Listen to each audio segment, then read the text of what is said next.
on down from the luxury box for the Saturday Hour with Carl Ravitch. I'm Mike Tirico. Ahead on this show, Virginia's senior class. They have never lost an overtime game. Today they played another one. We're going to have all the hoopla from the NCAA tournament. We're down to 24, but we're going to start with the former number 23.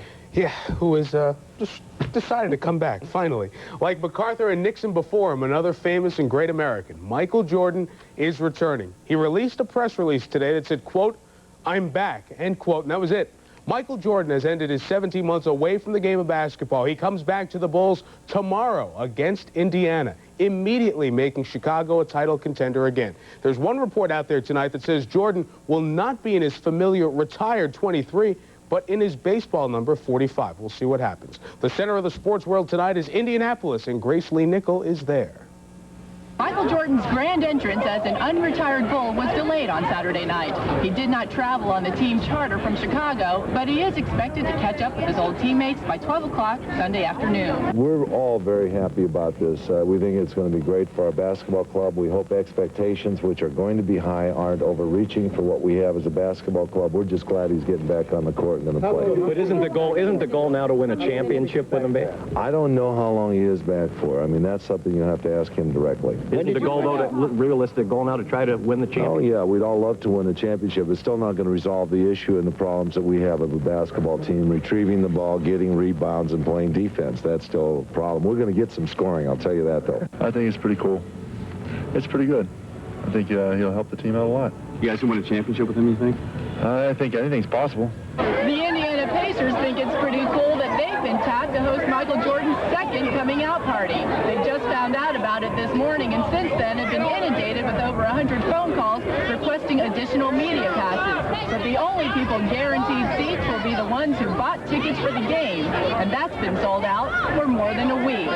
Reporting from Indianapolis, I'm Grace Lee Nickel, ESPN. And Grace Lee, no word on why tomorrow and why against Indiana and what exactly made Michael decide to finally come back. But as you would imagine, reaction around the league goes something like, it's great for the game, it's not great for other teams' title hopes. Here's some of that reaction, starting with another member of the Hoops Holy Trinity. I'm happy that he's back. I think he's going to add a lot to the NBA, especially in the playoffs.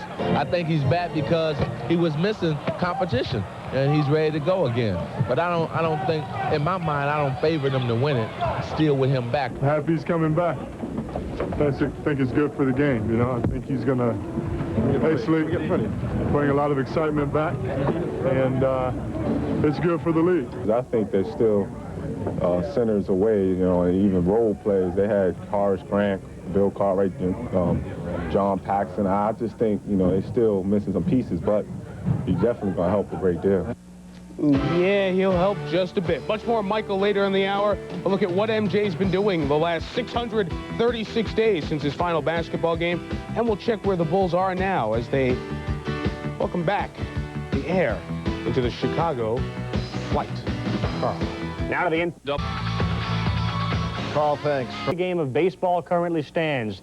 The world's most recognizable and marketable athlete has spent the last 17 months of his life trying something new. Michael revisited the old adage that the grass isn't always greener on the other side. When it comes to baseball in 1995, the grass is dead. Will I ever unretire? I don't know.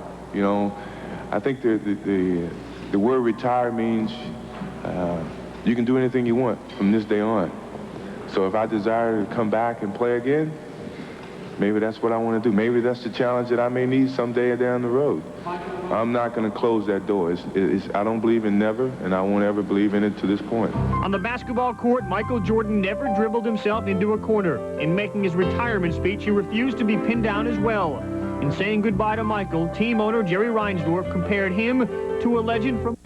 No one then, with the exception of Michael himself, could have known that 2 months later, he would be attempting to compete on the same field of battle which made the Babe famous. In December of '94, Jordan began working out for baseball. Nearly everyone thought it was a joke. Everyone except Michael. I do have skills and capabilities of possibly playing this game as long as I want to stay with it. And I plan on trying to keep improving on that so that I don't make a fool of myself. Impressed enough with the improvement Jordan had shown, or convinced that he would be the greatest gate attraction since, dare we say, Ruth, the White Sox signed Jordan to a free agent contract. and invited him to spring training.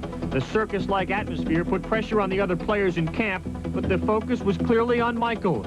On March 31st, MJ was assigned to the AA Birmingham Barons. Before playing his first game, he spent $350,000 on a new team bus. The date, April 8th, is significant in Jordan's life for two reasons. It was on that day during the 85-86 basketball season he scored 63 points against the Celtics. It was on that day in 1994 that Jordan began his professional baseball career, playing right field for the Barons. The numbers he created off the field were more impressive than the ones he produced on it. Wherever he went, fans flocked to see him play. Jordan ended up hitting .202 with 51 RBIs.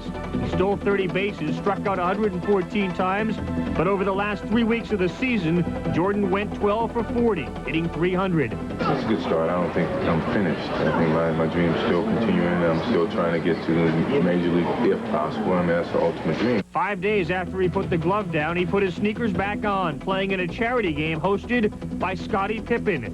Jordan displayed the moves and pizzazz which earned him 3 regular season and 3 postseason MVP awards.